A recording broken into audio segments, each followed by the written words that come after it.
¿El pastorado femenino es una doctrina principal o secundaria? ¿Cómo puede afectar esto mi congregación? Ya que el pastor donde me congrego no le ve problema al pastorado femenino y por tanto, como no es una doctrina principal, dice él, no tiene inconvenientes en que su esposa sea pastora.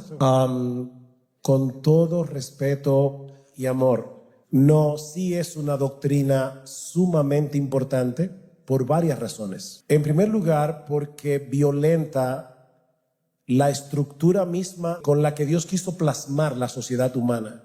Así que esa iglesia pastoreada por una mujer está violentando ese principio. Pero por otro lado, hay un libro que lamentablemente creo que no está traducido al español, lo escribió Wayne Grudem, donde él demuestra que el feminismo evangélico es el camino hacia el liberalismo teológico. ¿Por qué? Por una razón muy simple. Para tú justificar que haya pastora en una iglesia, vas a tener necesariamente que torcer algunos textos bíblicos. Y cuando tú comienzas el camino de torcer textos bíblicos, vas a terminar torciendo doctrinas que son cardinales de las Escrituras. Así que el pastorado femenino es algo lo suficientemente serio como para que abordemos este tema desde un punto de vista absolutamente bíblico y no meramente cultural. Pablo dice claramente: yo no le permito a la mujer ni enseñar ni ejercer dominio en la iglesia. ¿Y qué es lo que hacen los pastores? Los pastores enseñan y ejercen dominio. Cristo llamó a 12 apóstoles, él no tuvo apóstolas. Eran apóstoles, eran hombres. Si vas al Nuevo Testamento no te vas a encontrar ninguna mujer que sea pastora. Y no, Priscila no era pastora, era la esposa de Aquila, simplemente. Así que, hermanos, si este tema es lo suficientemente serio y las implicaciones que tiene son lo suficientemente serias como para no tomar este tema a la ligera. Y yo sé que lo que voy a decir ahora no me va a ganar amigos, pero una iglesia que tenga pastora no tiene pastor. Es una iglesia sin pastor, porque la Biblia, Dios no reconoce a esa pastora. No la reconoce como un líder de la iglesia. Y por lo tanto, una iglesia con pastora es una iglesia sin pastor. Y obviamente cuando estuvimos hablando del feminismo es algo totalmente incongruente con el cristianismo, donde se le da un paso al feminismo. Y para hacer una cosa bien simple, el pastor debe ser marido de una sola mujer, no mujer de un solo marido. Pastor Julio, adelante. Mis hermanos, bueno, quiero aclarar algo. Cuando uno como pastor se casa, la esposa, más que ser la esposa del pastor, en mi caso, es la esposa de Julio Benítez. Y digo esto porque hay un concepto equivocado de que las esposas de los pastores, aunque en el ambiente conservador no le llamamos pastoras, de todas formas se espera que ellas se involucren activamente en algunas responsabilidades de la iglesia. Por lo menos se espera que sea profesora de niños, directora de la escuela dominical, que esté al frente del grupo femenil. Pero eso no es lo que la Biblia dice. Eso no es lo que la Biblia enseña. ¿O acaso en alguna parte encontramos una mención a la esposa de Pedro, que era la conferencista asistente de su esposo? ¿Encontramos alguna referencia en las Sagradas Escrituras de las esposas de Tito, de Timoteo, como que Pablo le está dando una instrucción para las responsabilidades que ella tiene siendo la esposa del pastor? Así que a lo que quiero conducirlos es, Las esposas de los pastores son las esposas de ese hombre. Y las responsabilidades que Dios les da son las responsabilidades que tiene toda esposa cristiana, y las responsabilidades que ella tiene en la iglesia son las responsabilidades que tienen los miembros.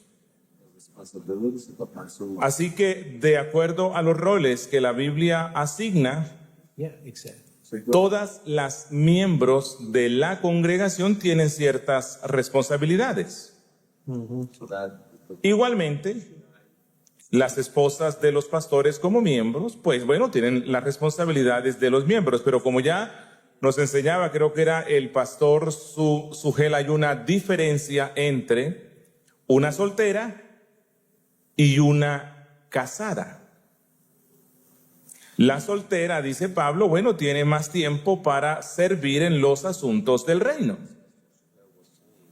La casada tiene que dividirse. Servir en el reino, pero principalmente servir a su esposo. Pero hay una diferencia entre una esposa sin hijos y una con hijos. Así que puede que haya una esposa de un pastor que no tiene hijos, entonces a lo mejor tendrá algo más de tiempo para algún servicio en la congregación. Así que con relación a la pregunta si es sabio que un hombre que aspira o que ya es pastor se case con una hermana que no tiene vocación de servicio, la pregunta es ¿a qué se refiere con servicio? ¿A que sea conferencista? ¿A que sea líder de las damas? Eso no lo pide las Sagradas Escrituras en ninguna parte. Pero si se refiere a que es una mujer centrada en sí misma, que no le importa nada de lo que pasa en la congregación, bueno, esa no es la mujer ideal. No hablo más. Mis hermanos, esto no es un asunto meramente cultural. Este no es un orden que vino a causa de la caída. Esto era parte del diseño original de Dios al crear al hombre y a la mujer, como nos enseña Pablo en 1 Timoteo capítulo 2. 1 Timoteo capítulo 2 versículos 11 al 14, dice el apóstol Pablo, que la mujer aprenda calladamente, con toda obediencia. Yo no permito que la mujer enseñe ni que ejerza autoridad sobre el hombre. Y está hablando en el contexto de la iglesia, obviamente, porque dice más adelante, y esto te escribo esperando ir a ti pronto, pero en caso de que me tarde, para que sepas cómo debes conducirte en la casa de Dios. Estamos hablando de la casa de Dios.